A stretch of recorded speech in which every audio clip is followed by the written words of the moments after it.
Hace una semana en La Habana, con motivo de la Feria del Libro, coincidimos en algunas reuniones allí en la Casa del Alba, también allá en la propia feria. Y tú dijiste una cosa que a mí me impactó, que te la he oído decir de otras maneras, un poco lo estúpido que es el mundo, ¿no? Tú dijiste que el mundo es idiota, este mundo idiota en el que... ¿Por qué tú crees que el mundo es idiota realmente? Idiota y cruel. Sí, no, esas palabras tienen mucho que ver con lo que está pasando en el campo de la cultura, Farru. Yo pienso que toda la gran trayectoria humanista que la burguesía, digamos, gestó en momentos como el Renacimiento, como la Ilustración, todo eso lo han ido desmantelando de una manera despiadada. Se ha ido desmantelando toda esa acumulación de poesía, de pensamiento, filosófica, narrativa, y todo se ha ido moviendo hacia la idea del entretenimiento y la diversión, hacia el placer vacío. Esa es la parte idiota.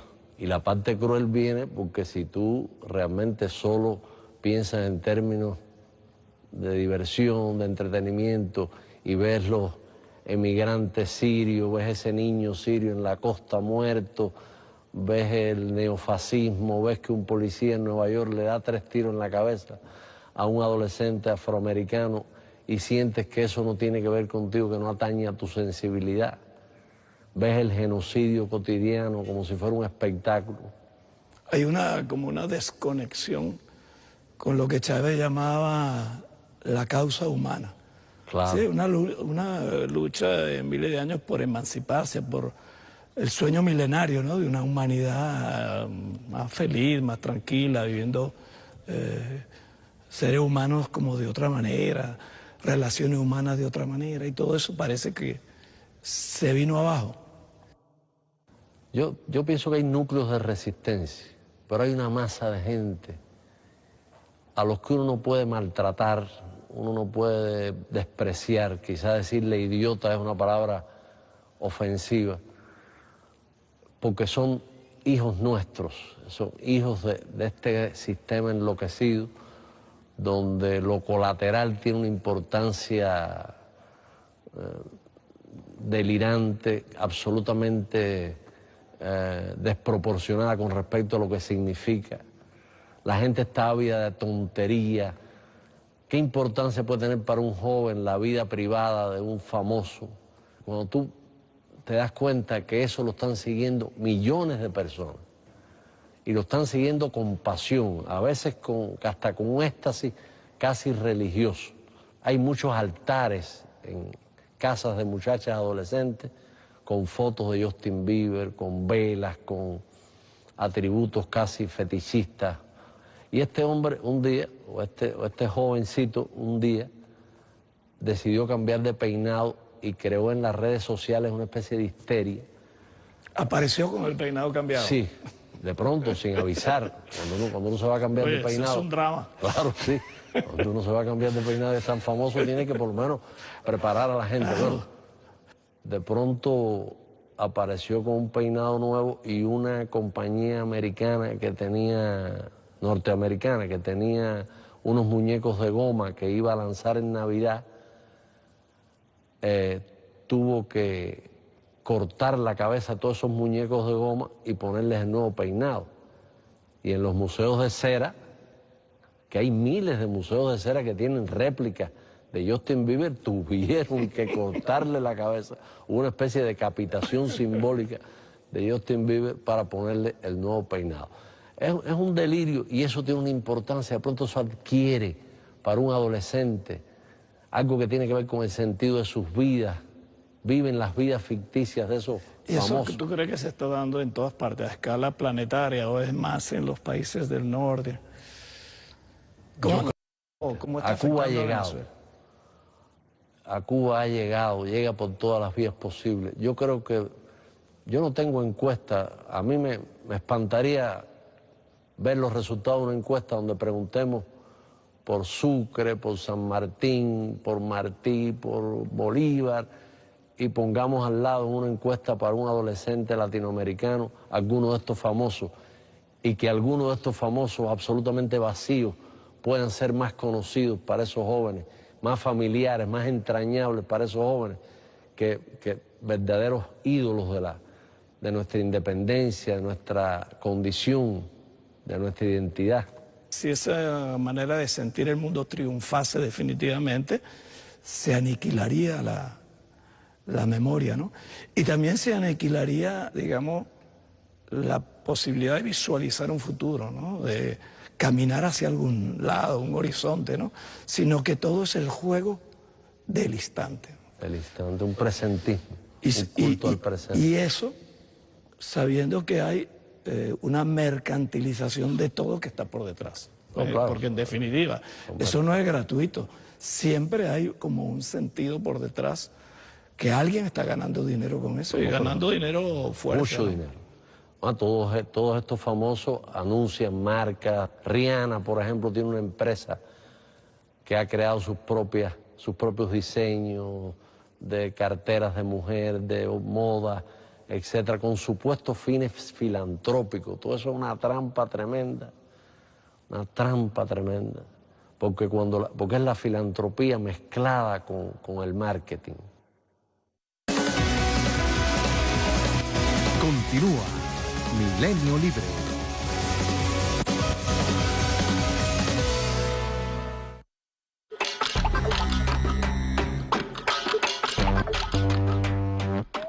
A mí me preocupa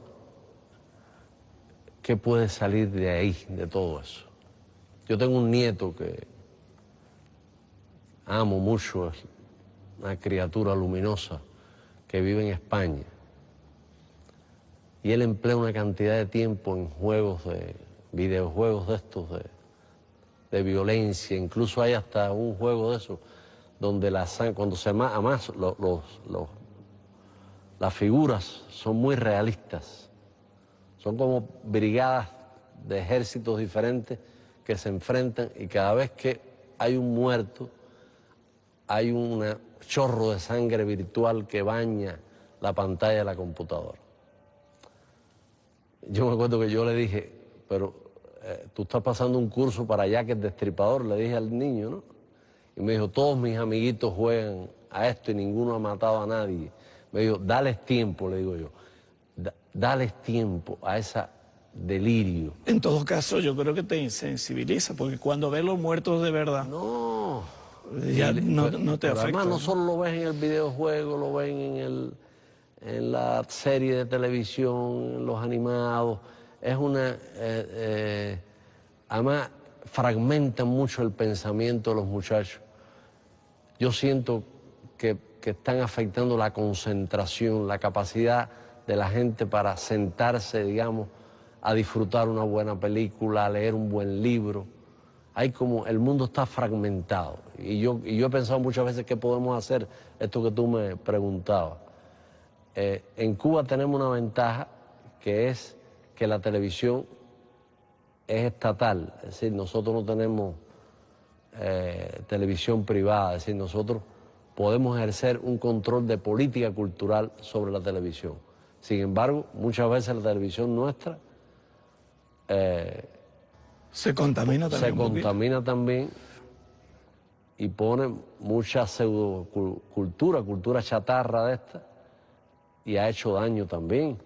Y muchas veces, y eso entra por todas partes, algo que está omnipresente, entra por internet, entra por lo que llaman ahora en Cuba el paquete. El paquete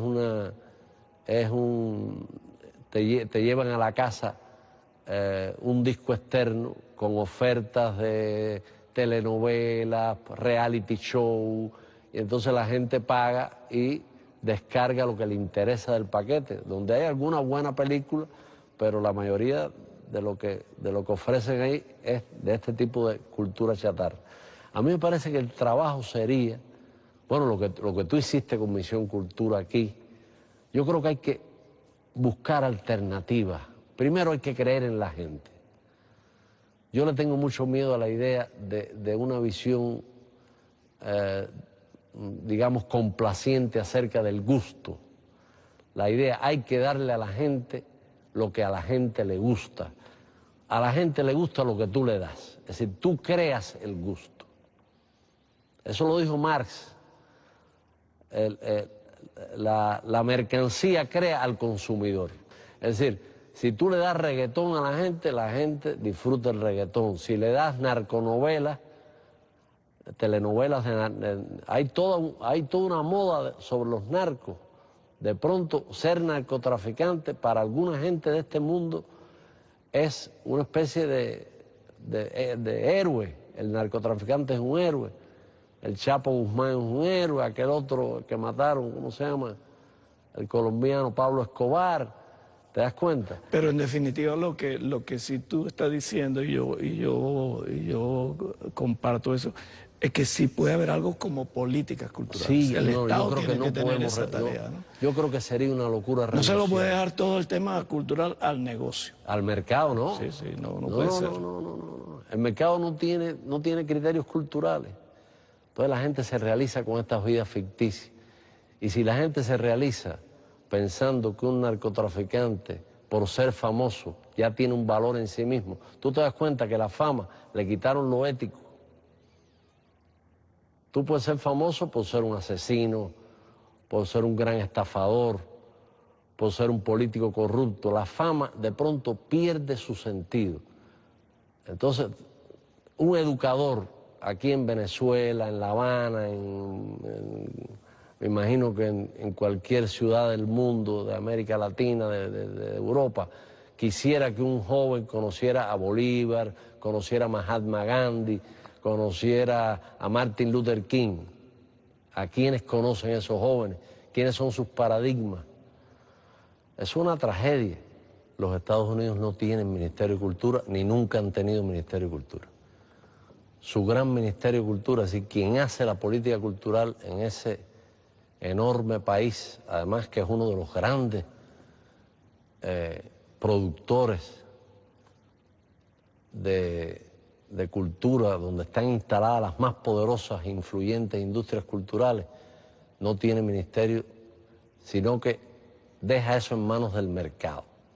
Y una de las cosas que conversaba con Freddy precisamente es que, por ejemplo, me decía él, el rap empezó como un movimiento de rebeldía, fue captado, fue absorbido por el mercado, lo hizo inofensivo para el sistema, lo anuló, lo castró, lo mutiló, y bueno, ahora lo presenta como algo puramente divertido, y lo hizo con la llamada canción Protesta.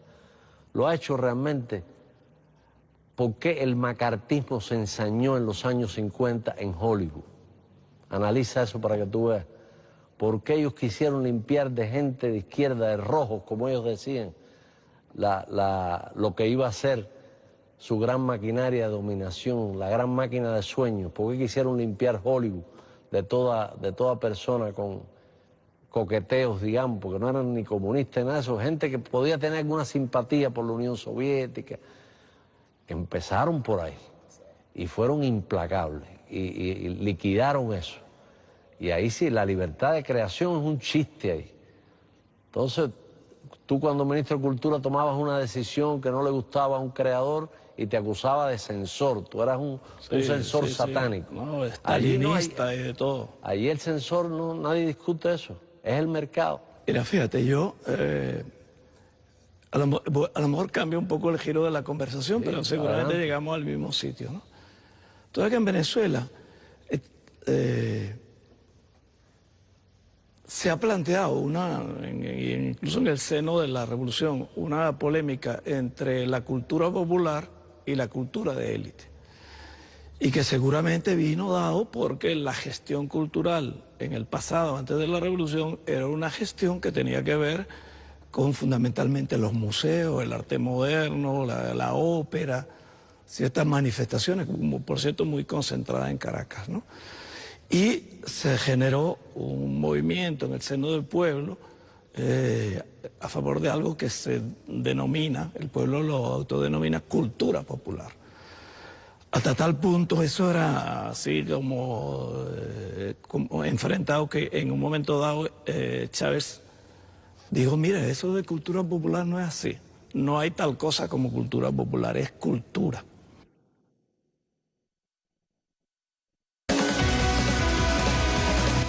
Continúa Milenio Libre.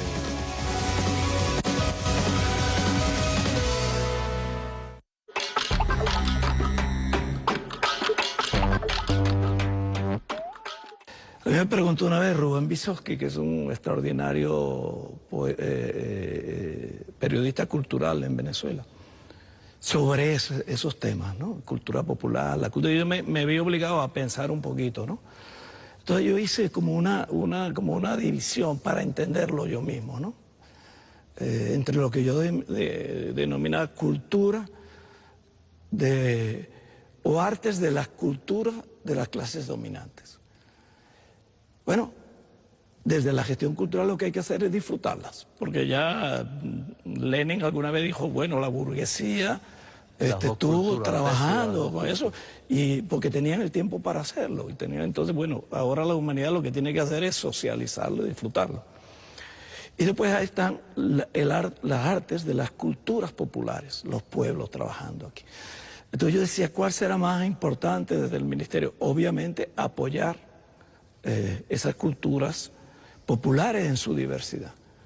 Pero me di cuenta que el gran tema de la gestión cultural no era ese, sino había aparecido en el escenario una cosa que se llamaba artes de la cultura de masa, sí, artes de la cultura de masas, que es cuando la cultura ya deja de ser algo con valor de uso para ser un valor de cambio, para convertirlo en mercancía. Que, bueno, tiene que ver con el desarrollo del capitalismo y fundamentalmente con el desarrollo de los medios, de las industrias de entretenimiento, la cultura de masas. Entonces ellos pueden agarrar artes de la burguesía y transformarlos rápidamente en mercancía.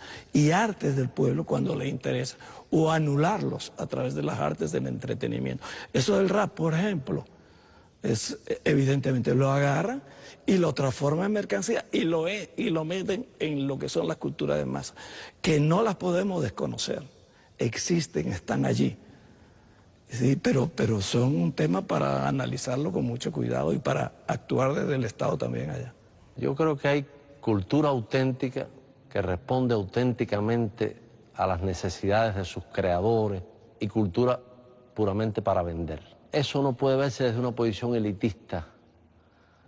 Por ejemplo, la escuela de Frankfurt, que fue la que hizo, acuérdate, Adorno, Horkheimer, aquella gente que hizo aquella crítica tan dura a lo que ellos vieron como una amenaza contra la gran cultura, digamos, europea, burguesa, aquella gran cultura humanista, y algunos dijeron que el jazz era una aberración, les daba horror la radio, es decir, la misma difusión, era una reacción en ese sentido elitista y en el fondo, aunque de izquierda, porque no querían que el arte se convirtiera en mercancía, era tan, digamos, extrema en sus posiciones que realmente no era realmente legítima, no llevaba un debate legítimo.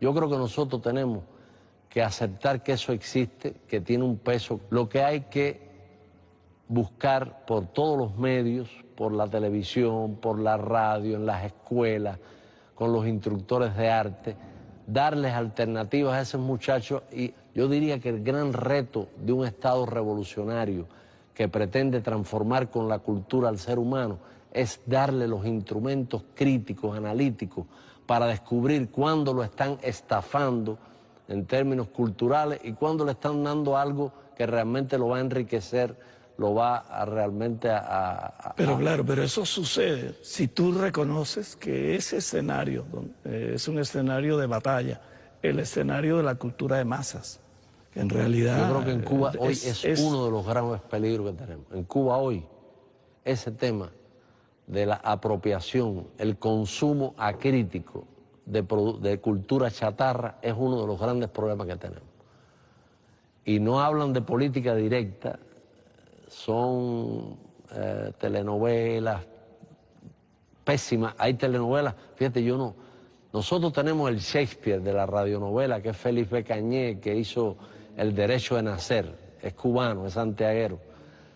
Es decir, yo creo que pudiera haber telenovelas valiosas. Aquel Díaz Gómez, un brasileño que hizo algunas telenovelas valiosas. Recuerdo que una vez yo pensaba hacer una telenovela sobre la vida del Che y lo fui a ver allá, pero O Globo tenía un contrato exclusivo y no le permitía, y el tipo le interesaba el Che como figura, como imagen, como símbolo, y es una historia tan apasionante, y yo quería hacerlo en forma de telenovela, y estuve con él, se murió ya, Díaz Gómez, un hombre con mucho talento, teatrista, pero lo que te digo, la telenovela en sí, pero por lo general son subproductos, cultura chatarra. Ahora, ¿cómo tú resuelves que la gente esas adicciones las vea críticamente? El entretenimiento tiene un valor en términos educativos incalculable. No le podemos dejar los videojuegos a los yanquis. Ahora, ustedes tienen producción de videojuegos interesante. Nosotros también tenemos alguna producción de videojuegos educativos que al mismo tiempo, digamos, las habilidades estas que desarrollan los videojuegos se desarrollan también en ese tipo de oferta, ¿no? Es decir, yo creo que las nuevas tecnologías las tenemos que utilizar nosotros cada vez con mayor creatividad para defender ese legado. Hay que meterse en esa batalla. Meterse sin falta. Meterse desde el Estado. Y meterse también, tú dirías, los intelectuales, los artistas, los creadores, personalmente meterse allí. Los periodistas. No desechar ese escenario. Pero los jóvenes son esenciales. Y hacerlo desde la autenticidad, para una palabra que tú usaste en la conversación, desde lo que Chávez llamaba la causa humana, de un sistema de valores, de que un mundo mejor es posible, ¿no? De defensa de la humanidad contra toda opresión. El mejoramiento humano, que decía Martí. Creo en el mejoramiento humano, decía Martí. Pero el problema es que, por ejemplo, te iba a decir, en Cuba hay una agrupación juvenil, Movimiento Juvenil Martiano. Yo les pedí a ellos que con Facebook, con Twitter, con las redes sociales, trataran de crear opciones para acercar a los jóvenes a la obra de Martí. Y ellos me presentaron no hace mucho, yo estuve en la Fragua Martiana, que es donde tienen la sede, me presentaron un grupo de ideas realmente que ya las están aplicando buenísimas, para acercar, que no sustituye la lectura de Martí, es más bien un gancho, vamos a llamarle así, un anzuelo, para que un joven empiece a acercarse a ese hombre iluminado y empiece a adentrarse en la obra de ese hombre excepcional. Pero usar las nuevas tecnologías. Tenemos que no podemos darle la espalda, no podemos pensar que eso sencillamente hay que desecharlo, hay que utilizarlo.